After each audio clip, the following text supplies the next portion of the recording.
예수님께서 마태복음에 그렇게 비유를 하셨습니다. 이 세대를 어떻게 비유할고 무엇으로 비유할고 그러면서 피리를 불어도 춤추지 않고 애곡하여도 가슴을 치지 않는다, 이렇게 말씀하셨어요. 피리를 불어도 춤도 안 추고 애곡을 해도 가슴을 치지도 않아요. 굉장히 공감 능력이 없고 무감각한 그러한 세대였다, 이런 말씀 아니겠습니까? 저는 오늘 시대를 어떻게 특징 지을 수 있을까 한번 생각을 해봤어요. 여러 가지로 특징 지을 수 있지만 저는 한 3가지 정도로 한번 생각을 해봤습니다. 첫 번째는 현대는 충격적인 시대이다. 충격적이다. 어떤 일이 일어나도 아주 충격적인 일이 일어나고 있어요. 그냥 웬만한 일은 별로 신경 쓰지도 않습니다. 경험해 보지 못한 일이 일어납니다. 웬만한 일 같으면 뉴스거리가 되지 못해요. 깜짝 놀랄 일이 일어나야지 비로소 뉴스거리가 됩니다. 사람들도 웬만한 일에는 놀라지 않아요. 얼마나 완악한지 모릅니다. 올해 중국에서 대홍수가 일어났는데요. 이재민만 5천만 정도 되었다고 합니다. 5천만이면 우리 대한민국 전 국민을 하고 비슷한 숫자 아니겠습니까? 그 뉴스에서 그 홍수난 영상을 이렇게 보여주는데 정말 입이 딱 벌어지더라고요. 어마어마한 거예요. 또 이번에 그 캘리포니아에서 산불이 일어났는데 이렇게 역시 TV를 통해서 봤죠. 하늘이 시뻘겋게 물들어 있어요. 이거는 산불 정도가 아니라 이건 재앙이다, 이런 생각이 들었습니다. 테러가 일어나도 수백 명, 수천 명이 죽습니다. 여러분, 그 9.11 사태를 한번 생각해 보세요. 뉴욕의 월드 트레이드 센터가 가루가 되면서 무너지지 않았습니까? 그리고 그 안에 있었던 수천 명의 무고한 인명이 죽임을 당했어요. 세계 모든 사람들이 경악했습니다. 이제 미국은 이제 항상 그런 일을 당하면 복수를 하잖아요. 미국은 반드시 복수합니다. 그래서 또 쫓아가가지고 또 전쟁을 일으켰죠. 또 이라크, 이란 그쪽, 또 아프가니스탄까지 해서 수많은 사람들이 죽었습니다. 사실은 민간인들, 죄 없는 사람들이 엄청 죽었어요. 사람을 죽여도 잔인하고 충격적으로 죽입니다. 이슬람의 IS 같은 테러 집단들은 수많은 사람들의 목을 잘라서 죽였어요. 소위 참수라고 그러죠. 우리 집사님이 저에게 목사님 이것 좀 한번 보세요, 그래가지고 제가 뭔가 하고 이렇게 봤더니 그 참수하는 동영상이었던 거예요. 정말 끔찍하더라고요. 제가 그 동영상을 보고 며칠 밤을 잠을 설쳤습니다. 꿈에 나타날까 두렵더라고요. 우리는 매일 깜짝깜짝 놀라면서 살아가고 있다. 우리는 지금 충격적인 시대를 살아가고 있습니다. 이 말은 다시 바꾸면은 우리는 무감각한 시대를 살아간다는 말하고 똑같은 거예요. 충격적이지 않으면 반응조차 하지 않는 거죠. 눈 하나 깜짝하지 않아요. 공감 능력이 없어요. 남이 죽건 살건 별로 상관하지 않습니다. 떼죽음이 나야지 그제서야 비로소 그런 일이 있었구나, 이 정도 세대에서 우리가 살아가고 있습니다. 둘째는 현대는 비이성적인 시대이다. 현대는요, 어느 시대에 살던 사람들보다 지식적으로 많은 것을 알고 있습니다. 지식의 홍수 시대를 살아가고 있죠. 우리가 뭘 좀 모르면 그냥 그 구선생 구글에 물어보면 1초 만에 답이 나옵니다. 그래서 그냥 이렇게 말을 아무렇게나 하면 안 돼요. 왜냐하면 팩트 체크하면은 그 말 맞는지 틀리는지 금방 나오거든요. 그래서 설교도 조심해서 해야 됩니다. 혹시 잘못된 정보를 이렇게 얘기한다거나 혹시 제 주장을 이렇게 얘기하면 바로 이메일 들어옵니다. 저도 여러 사람들한테 제가 모르는 사람들이죠. 이메일을 받았어요. 목사님은 왜 이런 주장을 하느냐는 거예요. 그러니까 자기의 주장하고 다르다는 거죠. 여러분, 목사는 내 주장하면 안 되는 겁니까? 자기 주장과 다르면 틀린 겁니까?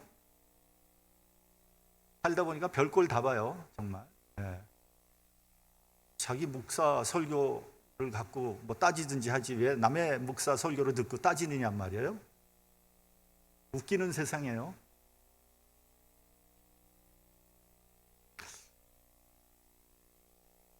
어느 학자가 이렇게 말했습니다. 요즘 사람들은 너무 많이 알고 있습니다. 근데 정작 자기 자신에 대해서는 모르고 있습니다. 우린 지성적이고 이성적인 시대를 살아가고 있지만 우리의 삶이나 생각은 대단히 비이성적입니다. 지금 미국에서 코비드-19 확진자가 얼마 됐죠? 1,000만이 넘었어요. 죽은 사람이 20 몇만 명이 된다고 합니다. 지금 일리노이가 하루에 확진자 10,000명이 넘어가고 있습니다. 유럽은 하루에 확진자가 25만씩 나온다고 합니다. 이건 코로나 재유행이 아니라 대폭발입니다. 근데요, 마스크만 쓰면 이 숫자의 10분의 1, 100분의 1로 줄일 수 있는데 아직도 마스크 쓰기를 거부하는 사람들이 상당히 많이 있습니다. 가장 발전되고 문명화된 이 서구 사회에서 이런 어처구니 없는 짓이 일어나고 있는 거예요. 여러분, 비이성적이라고 생각하지 않습니까? 미국의 대통령 선거가 끝났습니다. 미국의 양식 있는 사람들은 미국이 이렇게 양극화된 선거는 처음이다, 이렇게 한탄하고 있습니다.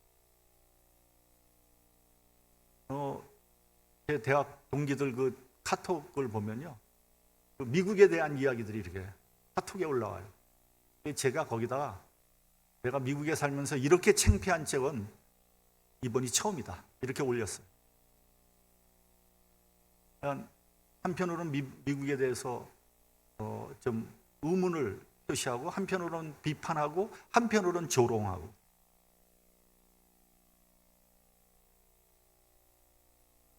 언제 어디서 불만을 가진 사람들이 이 투표 결과에 불만을 표하고 폭동을 일으킬지도 모릅니다. 백인 우월주의자들이 이상한 사제 군복을 입고 자동 소총을 들고 말이죠, 자기 지역을 지킨다고 설쳐대고, 누가 그들에게 그런 권한을 줬는지 모르겠어요. 왜 그것을 그대로 놔두는지, 경찰은 뭐 하는 것인지 참 알 수가 없어요. 그래서 수많은 사람들이 총기를 구입했다고 합니다. 총알은 없어서 못 판대요. 품귀 현상이 일어나고 있어요. 지금 다운타운에 있는 그 가게들이 혹시 모를 폭동에 대비해서 그 나무로 다 유리창을 가리고 있습니다. 보도판다 그러죠. 한마디로 개판이에요. 미국인들의 집단 지성을 한번 기대를 하지만 지금 이 사태는 너무 비이성적이다. 지금 세계 강대국들이 원자탄을 수천 수만 발을 가지고 있대요. 그러니까 그것을 터뜨리면 지구가 뭐 수천 번이 멸망을 한다 그러더라고요. 참 이해가 되질 않아요. 왜 원자탄을 그렇게 많이 가져야 되는지. 아니, 원자탄을 개발하는 건 좋다 이거예요. 근데 뭐하러 수천 발을 가지고 있어야 되냐고요. 그렇죠? 참 이해할 수 없어요. 그래서 지난 그 구소련이 망하면서 그 원자탄들이 막 그 암 시장에서 거래됐다는 거 아니에요. 지금 그 원자탄은 없어진 원자탄을 누가 갖고 있는지는 모른다는 거예요. 테러 집단에서 가지고 있을지도 몰라요. 그게 어디서 터질지도 몰라요. 말이 안 되잖아요. 그렇죠? 이 와중에 북한은 원자탄을 개발해서 미국을 위협하고 있습니다. 북한은 지금 국민들이 굶어 죽는다고 아우성을 치는데 그 돈 있으면 쌀이나 사지, 그것으로 원자탄 만들고 잠수함, 뭐 ICBM 그런 거 만드느라고 혈안이 돼 있어요. 이 이성의 시대를 살아가면서 현대인들은 왜 비이성적인 행위를 할까요? 저는 제 나름대로 그 이유가 자기중심적인 이중잣대라고 생각합니다. 그러니까 여러분, 우리도 보면요, 상대방을 비판하거나 판단할 때는 너무 이성적이에요. 뭐 날카롭게 따져요. 뭐 대단해요. 근데 자기 자신을 비판할 때는 너무 너그러운 거예요. 내 것이 귀한 줄 알면 남의 것도 귀한 줄 알아야죠. 내 자식이 귀하면 남의 자식도 귀하게 생각해야죠. 교회에서도 보면 서로 존중해야 되는데 상대방이 듣기 싫어하는 말을 그냥 대놓고 하는 사람도 있어요. 그런 말을 자기에게 한번 해보세요. 기분이 좋겠습니까? 아마 시험에 들어서 펄펄 뛸 거요. 이것이 다 이중잣대이고 자기 중심적인 행위예요. 예수께서 산상수훈에서 무엇이든지 남에게 대접을 받고자 하는 대로 너희도 남을 대접하라. 이것이 율법이요 선지자니라. 여러분, 신앙생활이요 뭐 그렇게 어렵고 뭐 그렇게 뭐 지식적이고 뭐 그렇게 철학적인 게 아니에요. 아주 간단한 거예요. 신앙생활이란 것은 네가 대접받고 싶은 대로 남 대접하라는 거예요. 그게 율법이라는 거예요. 여러분, 그게 어렵습니까? 아무것도 어려운 게 없어요. 성경 공부 많이 해야지 그걸 아는 게 아니에요. 그렇죠? 성경 공부 그냥 마태복음서부터 요한계시까지 다 그냥 막 외우고 해야지 남 대접할 줄 아는 게 아니거든요. 난 놓고 기억자도 모르는 분들도 이건 다 이해하는 얘기예요. 우리는 대단히 비이성적입니다. 셋째는, 현대는 불신 사회입니다. 우리는 서로 믿지 못하는 시대를 살고 있어요. 교회에서도 믿지 못하고요, 가정에서도 믿지 못해요. 부모 자식 간에도 신뢰가 없고요, 형제 자매 간에도 서로 믿지 못해요. 남은 물론이고 자기 자신조차도 믿지 못합니다. 믿을 사람 하나도 없어. 그래서 정신 차려야지 깜빡하면 코 확 베어가 버리는 그런 세상입니다. 옛날에는 은행 믿었잖아요, 은행. 근데 지금 은행 못 믿습니다. 부도나는 은행 태반입니다.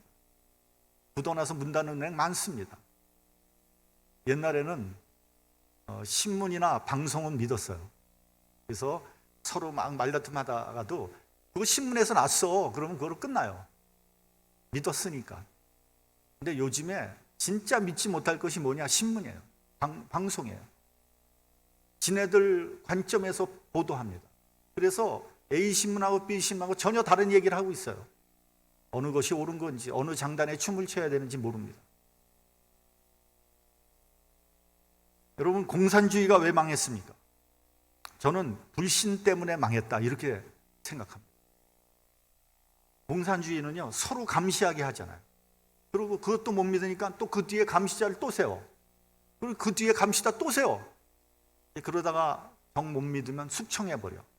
그러니까 감시하고 숙청해도 믿질 못하는 거예요. 결국 신뢰성이 무너짐으로써 그 사회나 그 나라, 그 경제가 다 무너지고 말았습니다. 여러분, 구소련이 무엇이 부족했습니까? 부족한 거 하나도 없었어요. 과학기술 발달했죠. 발달된 문화와 문명이 있었죠. 여러분, 옛날 러시아 문화 얼마나 발달됐습니까? 또 풍부한 천연 자원이 있었죠. 광활한 대지 있었죠. 여러분, 저기 그 소련이 그 대한민국 남한의 몇 배 되는지 아세요? 200배가 넘어요. 땅 크기가. 거기다가 뭡니까? 원자탄 있었죠. 잠수함 있었죠. 항공산업, 우주로켓 없는 것이 없었어요. 미국에 비해도 부족하지 않았어요. 그런데 힘없이 무너지고 말았어요. 소련이 가장 발달된 것이 뭔지 아세요? 정보와 비밀 경찰이었어요. 이름하여 KGB. 못 믿는 거죠. 그래서 망한 거예요. 지금도 푸틴이 KGB 출신이잖아요. 그래서 지금도 자기 반대하는 사람들을 감시하고 숙청합니다. 독약이 든 홍차를 마시게 해서 죽여버리죠. 제가 보기에 러시아도 머지않아 망할 것 같아요. 지금 러시아의 국민 총생산이 2019년 기준 세계 11위에 11위. 대한민국이 몇인지 아세요? 2019년에 12위. 서로 엎치락뒤치락 하는 거예요. 어떤 데는 대한민국이 더 많고 어떤 데는 러시아가 더 많고. 여러분, 그게 말이 됩니까? 대한민국의 200배가 넘는 나라. 천연자원이 어마어마합니다. 아마 국민 총생산의 반 이상이 자원 수출일 거예요. 아니, 여러분, 메이드 인 러시아 봤어요? 걔네들이 수출하는 건 그냥 석유와 천연가스와 무기 수출로 그 이상 없을 거예요. 한심한 나라인 거죠. 러시아가 그 모양이니까 북한은 더 말할 것도 없는 거예요. 이제 세상에 이러다 보니까 너나 할 거 없이 불안한 거예요. 불확실한 거예요. 미래가 보이지 않는 거예요. 그래서 사람들은 말세라고 하는 겁니다. 제가 보기에도 말세가 그리 많이 남지 않은 것 같아요. 그래서 저는 우리 세대는 그렇다고 치고 이제 곧 갈 세대니까, 근데 우리 자녀들 세대, 우리 손자 손녀들 세대를 생각하면 참 암울합니다. 인구는 폭발적으로 늘어나고요. 지구의 자연 환경은 빠르게 훼손되고 있습니다. 지금 지구의 산소 40%를 공급하는 열대우림이 사라지고 있습니다. 그리고 지구는 사막화되고 있습니다.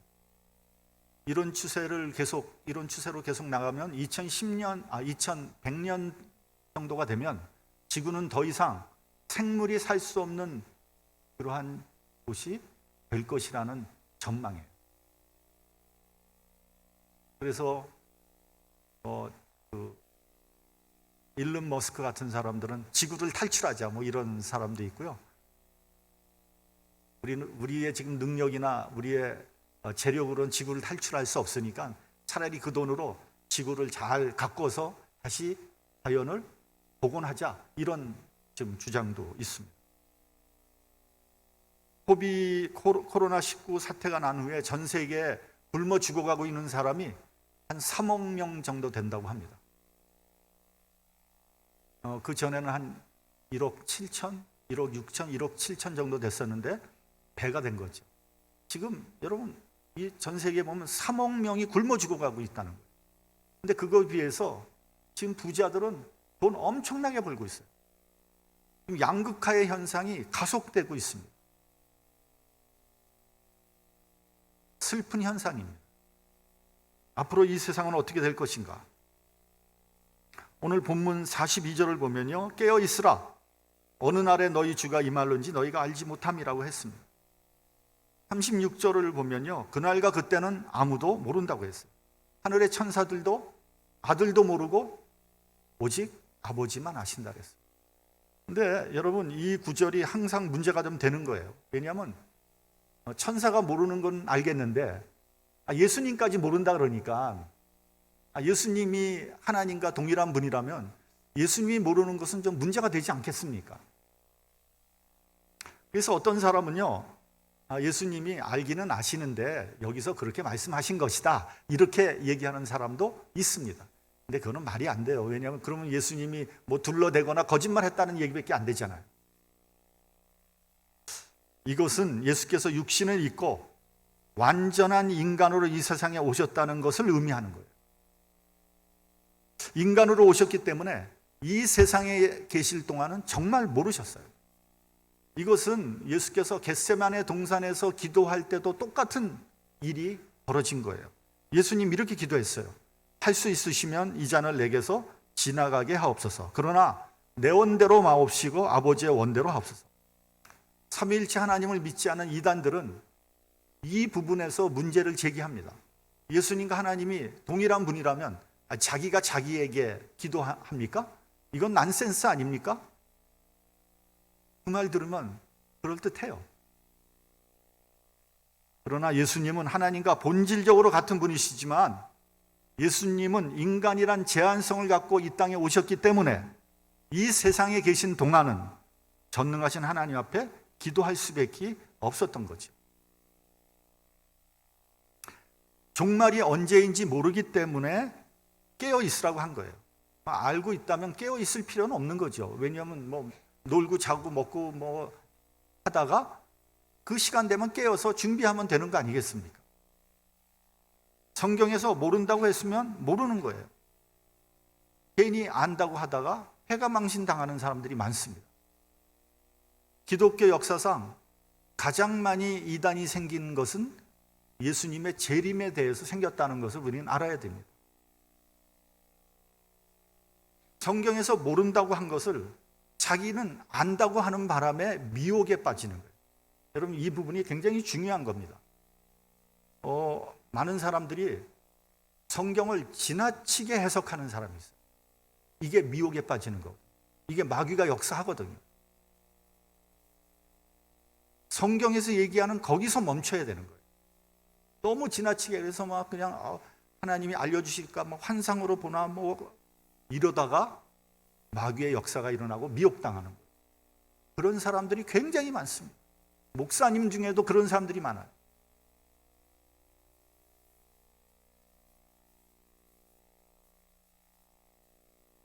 이 얘기를 할까 말까 지금 안 하는 게 좋겠네요. 그 시카고에도요, 이 목사님들 모임에, 기도 모임에 그런 모임들이 있어요. 전부 다 보는 거예요. 꼭 봐야 됩니까? 봐야지만 아는 겁니까? 성경에 다 나와 있는데 왜 그렇게 보려고 그러는지 모르겠어요. 그래서 이상한 소리를 한단 말이죠.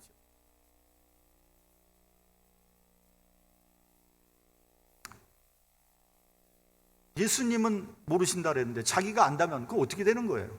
그럼 자기가 영적으로 예수님보다 더 뛰어난 사람이 되는 거잖아요. 말이 안 되는 거잖아요. 그래서 1992년 10월 28일 날 재림 사건이 터졌잖아요. 소위 다미 선교회 사건. 제가 그때 미국 신학교에 처음으로 입학했는데 우리 한국 사람들이 얼마나 난리를 쳤던지 미국 교수들이 다 알고 있더라고요. 그래서 저한테 물어봐요. 당신도 그렇게 생각합니까? 아주 창피해서 혼났어요. 그때 그 당시에 제가 아는 집사님이 이 단미선교에 빠졌어요. 그래서 제가 그 집사님한테 그렇게 얘기했어요. 집사님, 이거는 아닌 것 같다고. 예수님도 모른다 그랬는데 어떻게 집사님이 아느냐? 그랬더니 그 집사님이 뭐라 그러냐면 자기가 봤다는 거예요. 이거 봤다는데 또 할 말이 없잖아요. 그래서 그러면 도대체 뭘 봤습니까? 그랬더니 내가 꿈인지 환상인지 모르는데 하여간 신문에 예수님 재림하셨다 하고 대문짝만하게 난 난 걸 봤다는 거예요. 그래서 탁 깨보니까 이게 꿈인지 환상인지 잘 모르겠다는 거예요. 그래서 제가 집사님 잘못 보셨겠지 그랬더니 그분이 하는 말이 자기 집단에 속한 사람들은 다 봤다는 거예요. 모양과 형식이 좀 다른 것뿐이지 다 환상에서 다 봤다는 거예요. 그러니까 그렇게 막 미치는 거죠. 환상으로 보니까. 그래서 제가 아주 답답해서 그랬어요. 그러면 이제 재림도 얼마 안 남았으니까 당신 재산 다 팔아서 가난한 사람들 나눠 주십시오. 그 재산이 왜 필요해요? 주님 곧 재림하시는데. 안 그래요? 그건 안 하더라고요. 재림보다 돈이 더 중요했던 것 같아요. 성경에서 깨어 있으라는 말씀이 많이 나옵니다. 마태복음 26장을 보면 겟세마네 동산에서 예수님이 베드로에게 깨어서 기도하라고 부탁하셨어요. 근데 베드로는 깨어 있지 못했죠. 그래서 시험에 들어서 예수님을 3번이나 부인하고 말았어요. 베드로전서 5장에도 근신하라, 깨어라, 너희 대적 마귀가 우는 사자같이 두루다니며 삼킬 자를 찾는다 그랬어요. 깨어 있지 않으면 마귀의 밥이 되는 거예요.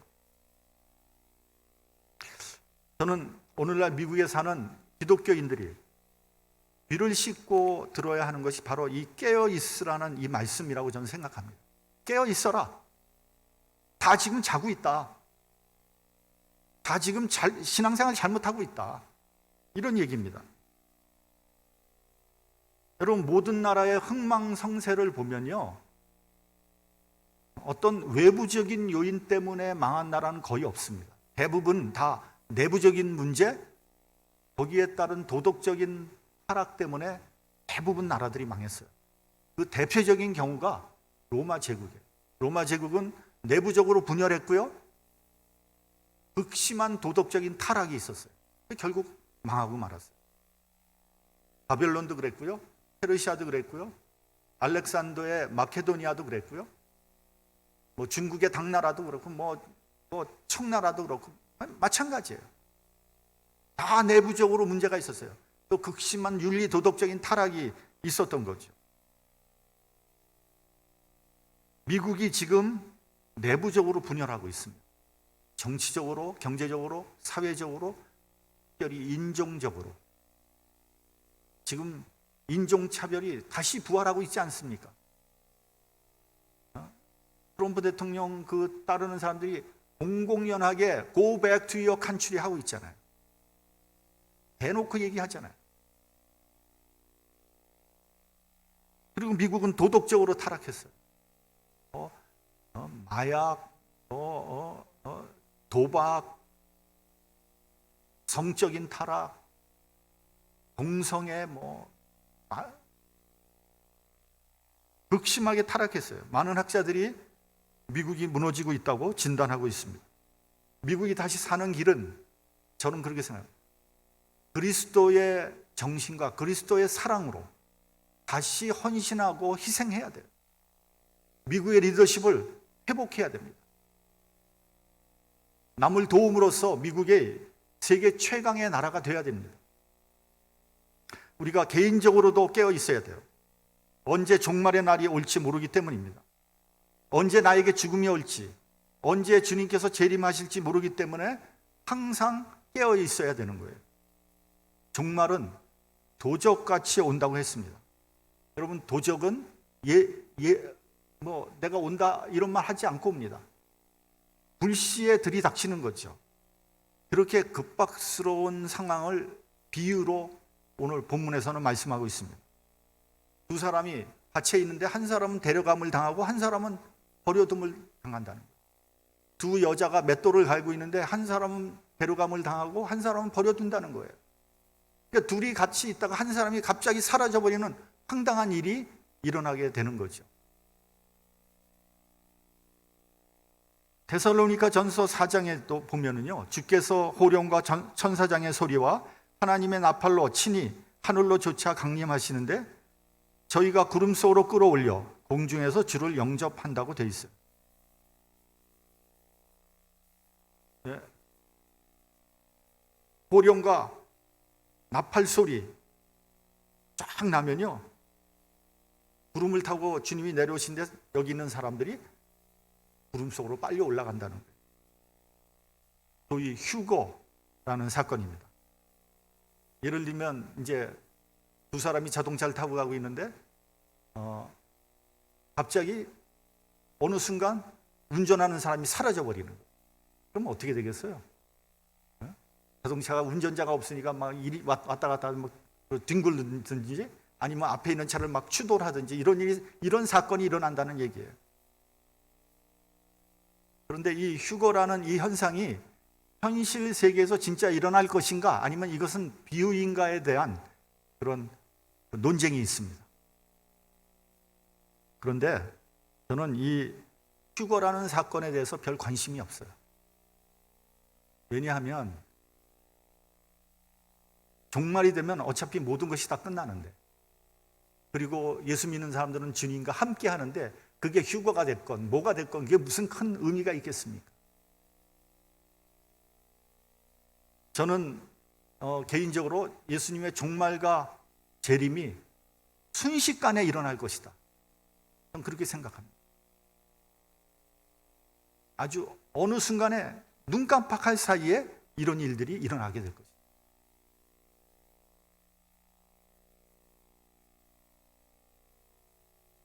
중요한 것은 우리의 죽음이 단 한 번 돌이킬 수 없는 사건인 것과 같이 종말도 단 한 번 돌이킬 수 없는 사건이라는 거예요.